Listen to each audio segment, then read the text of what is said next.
Halo Sobat CPNS, selamat datang di podcast visualisasi bangsa. Kami dari kelompok 3C Angkatan 7 Bapelke Semarang. Perkenalkan, saya sendiri sebagai host bernama Ruth Hartantia Maledaci dari unit kerja RSCM.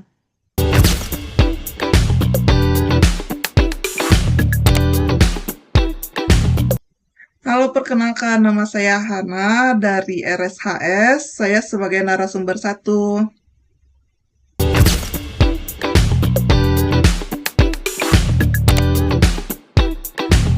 Halo, perkenalkan saya Hasna dari RSCM sebagai narasumber 2.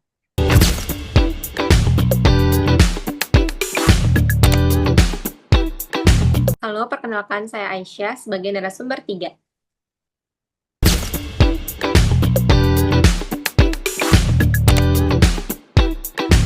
Halo, aku Natalia sebagai narasumber 4.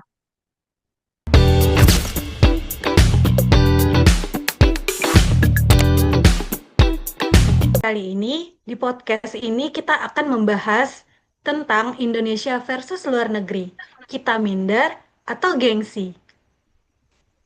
Pernah nggak sih kalian lagi ngobrol santai, terus ada yang bilang, kalau di luar negeri sistemnya mah bagus, kalau di luar negeri pelayanannya beda. Seolah-olah apapun yang datang dari luar negeri itu selalu baik dari Indonesia. Nah, pertanyaannya, Indonesia itu benar-benar tertinggal atau kita yang terlalu sering meremehkan diri sendiri? Hari ini kita bakal ngobrol santai tapi serius tentang Indonesia versus luar negeri dan gimana sih sebenarnya visualisasi bangsa yang kita impikan.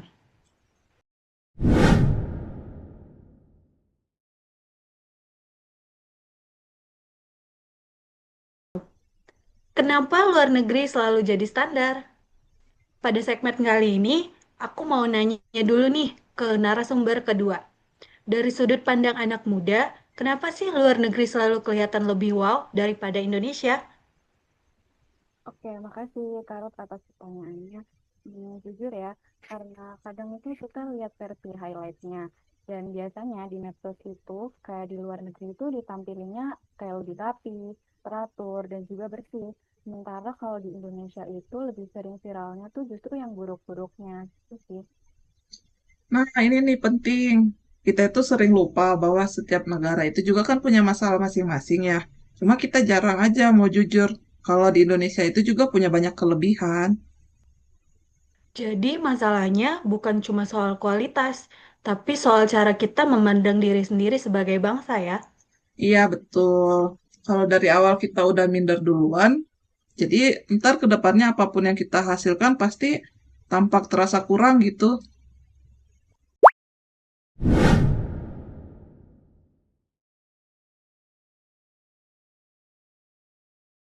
Segmen 2, produk luar versus produk Indonesia.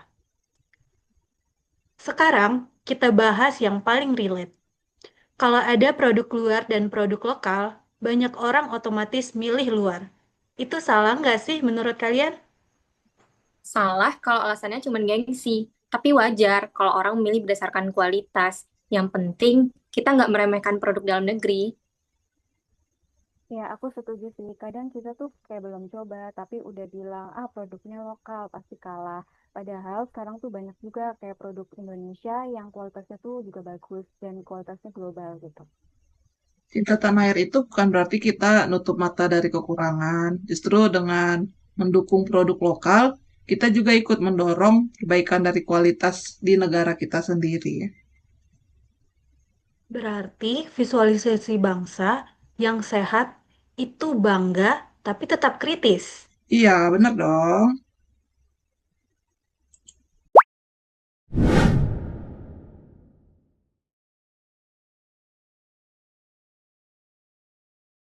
Segmen 3, luar negeri sebagai cermin bukan alasan minder. Kalau gitu, perbandingan dengan luar negeri sebaiknya gimana dong? Harusnya nih ya, kita mandang luar negeri itu sebagai cermin, bukan sebagai alasan buat ngerasa rendah. Kita boleh belajar disiplin mereka, sistem mereka, etos kerja mereka. Tapi bukan berarti kita harus ngerasa bahwa Indonesia itu selalu tertinggal ya. Nah, iya betul banget. Visualisasi bangsa itu tentang mengambil yang baik tanpa kehilangan jati diri kita sendiri. Dan disinilah peran negara dan ASN penting, karena sistem yang baik lahir dari orang-orang yang mau bekerja benar.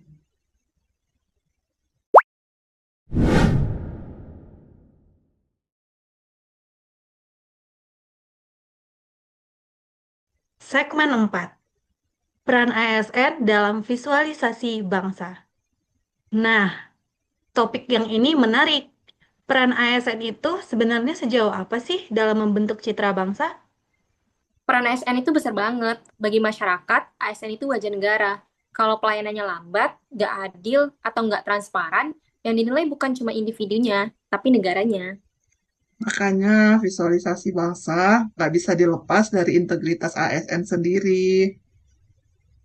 Oh, jadi kalau kita tuh pengen Indonesia dipandang sejajar sama luar negeri, perubahannya itu dimulai dari meja kerja ya, bukan dari slogan.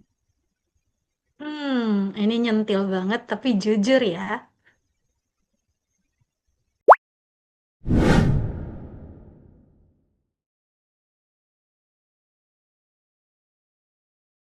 Segmen 5. Visualisasi bangsa yang kita inginkan.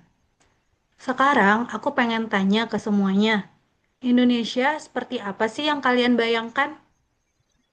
Nah, kalau bayangan saya sih, saya pengennya Indonesia itu yang warganya jujur dan bertanggung jawab. Kalau dari saya sendiri sebagai anak muda Indonesia yang anak mudanya percaya diri dan juga mau berkontribusi. Kalau dari saya, Indonesia yang pelayanan publiknya profesional dan berintegritas. Aku ngebayangin Indonesia yang gak minder saat dibandingkan, tapi nggak jumawa juga. Dari jawaban keempat narasumber, berarti visualisasi bangsa itu bukan mimpi kosong ya. Bukan, karena itu adalah pilihan sikap setiap hari. Baik, jadi dari podcast kita sebelumnya, dapat kita simpulkan bahwa Indonesia dan luar negeri bukan untuk dipertandingkan, tapi untuk dipelajari. Karena bangsa yang besar bukan bangsa yang merasa paling hebat, tapi bangsa yang percaya diri, mau belajar, dan mau berubah. Indonesia yang kita impikan di masa depan sedang kita bentuk lewat tindakan kita hari ini. Terima kasih sudah mendengarkan. Sampai jumpa di kesempatan berikutnya. Bye-bye.